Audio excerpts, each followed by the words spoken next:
ఈరోజు దేశవ్యాప్తంగా సంయుక్త కిసాన్ మోర్చా ఎస్కేఎం పిలుపు మేరకు దేశవ్యాప్తంగా జరుగుతున్నటువంటి నిరసన కార్యక్రమాల్లో భాగంగా ఆలేరులో కూడా అఖిల భారత రైతు కూలీ సంఘం ఐఎఫ్పిఏ ఆధ్వర్యంలో నరేంద్ర మోడీ అమెరికా అధ్యక్షుడు డొనాల్డ్ ట్రంప్ దిష్టిబొమ్మలను దగ్ధం చేయడం జరుగుతుంది. ముఖ్యంగా ఈ దిష్టిబొమ్మల దగ్ధం కార్యక్రమానికి పిలుపునివ్వడము, నిరసనలు తెలపడం ఏమిటంటే అమెరికాతో భారత ప్రభుత్వం నరేంద్ర మోడీ స్వేచ్ఛ వాణిజ్యం పేరుతోటి ఒప్పందాలు చేసుకుంటున్నటువంటి పరిస్థితి ఉన్నది. ఈ ఒప్పందాల ఫలితంగా దేశంలో కొనసాగుతున్నటువంటి వ్యవసాయ రంగానికి సంబంధించినటువంటి పనిముట్లు కానీ యంత్రాలు కానీ, ఒక 10 సంవత్సరాల క్రితం తీసుకున్నటువంటి ట్రాక్టర్లు కానీ ఇంకొకటి కానీ వాడడానికి వీలు లేదు. కొత్త ట్రాక్టర్లు కొత్త యంత్రాలు తీసుకోవాలి, అవి రద్దు చేయాలనేటువంటి పేరుతోటి భారతదేశంలో ఉన్నటువంటి వ్యవసాయ రంగానికి సంబంధించినటువంటి పనిముట్లను యంత్రాలను కొత్తవి తీసుకురావడం కోసం కుట్ర చేస్తున్నటువంటి పరిస్థితి ఉంది.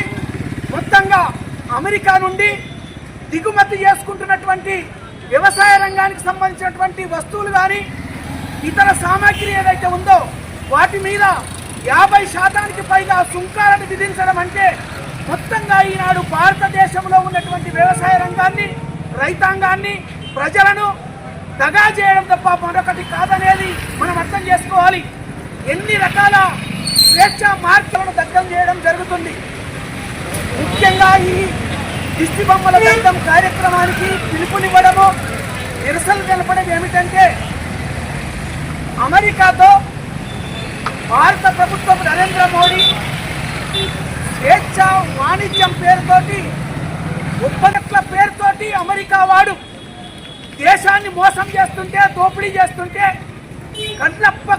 కండ్లప్పగించి చూస్తున్నాడే తప్ప నరేంద్ర మోడీ ఈ వాణిజ్య ఒప్పందాల మూలంగా ఈ దేశానికి, రైతాంగానికి, వ్యవసాయ రంగం నాశనం అవుతుందనేటువంటి ఆలోచన చేయకుండా మొత్తంగా ఈనాడు హుజూర్ అనేటువంటి పేరుతోటి రెడ్ కార్పొరేట్ పరిచి అమెరికా వాటితో ఒప్పందాలు చేసుకోవడం మూలంగా ఈ దేశంలో ఉన్నటువంటి వ్యవసాయ రంగం నాశనం అవుతుందనేది మోడీ అర్థం చేసుకోవట్లేదు. మోడీ ప్రజల ఓట్లతోటి గద్దెనెక్కాడు తప్ప గద్దెనెక్కిన తర్వాత ప్రజల బాగోగులు, దేశం పరిస్థితులను దృష్టిలో పెట్టుకోకుండా, దేశ అభివృద్ధిని చూడకుండా మొత్తంగా అమెరికా సామ్రాజ్యవాదానికి లొంగిపోతున్నటువంటి పరిస్థితులు కూడా ఈరోజు మనం చూస్తున్నాం. ఈ రకంగా రష్యా నుండి చమురు దిగుమతి చేసుకునేదాన్ని కూడా అమెరికా వారు వ్యతిరేకిస్తున్నాడు. రష్యా నుండి చమురు దిగుమతి చేసుకున్నంత మాత్రాన మన దేశం మీద 50% పైగా పన్నులు విధిస్తారని వాడు హెచ్చరిస్తున్నాడు. ఆ హెచ్చరికకు ఈనాడు ఈ ప్రభుత్వం లొంగిపోతుంది. కాబట్టి అమెరికా భారత్ మధ్య జరుగుతున్నటువంటి వాణిజ్యం పేరుతోటి, స్వేచ్ఛ వాణిజ్యం పేరుతోటి జరిగే ఒప్పందాలను మనం రద్దు చేయాలి, వ్యతిరేకించాలి. దానికి వ్యతిరేకంగా పోరాడాలని ప్రజలందరూ కూడా రోడ్ల మీదకి రావాలని ఈ సందర్భంగా తెలియజేస్తాం.